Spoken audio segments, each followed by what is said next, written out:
how to change cable lock password, lalo na pag bagong bili mo nito. Meron akong nabiling lock dito para sa gate, sa bike, or sa motor, or kahit sa helmet, para iwas talaga sa pagnanakaw ng mga gamit ninyo.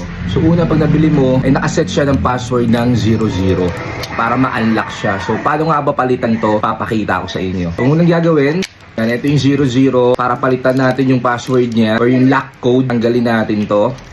Tanggalin ulit natin. Ito yung itsura niya. Iti-turn mo lang to. Yan, turn natin.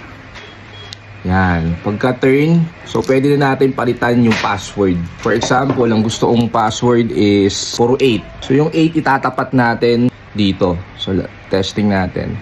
8. 8. 8. 8. So yun. Then, balik na natin. Balik natin sa pagkaikot. Yun.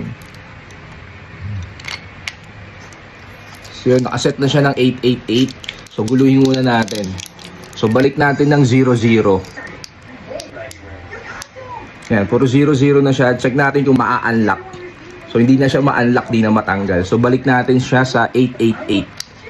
Kasi yun na yung pinaka-password natin. 8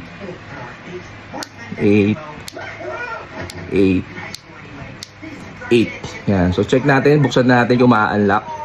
Yun. So, ganun lang kadali magpalit ng password. So, sa mga bibili ng gantong lock, ganun yung pagpalit ng password. So, murang-mura lang to dito sa TikTok compare na bibili kayo sa mall. Mag-iwan ako ng link sa video na to kung saan kayo makaka-order ng gantong lock, mga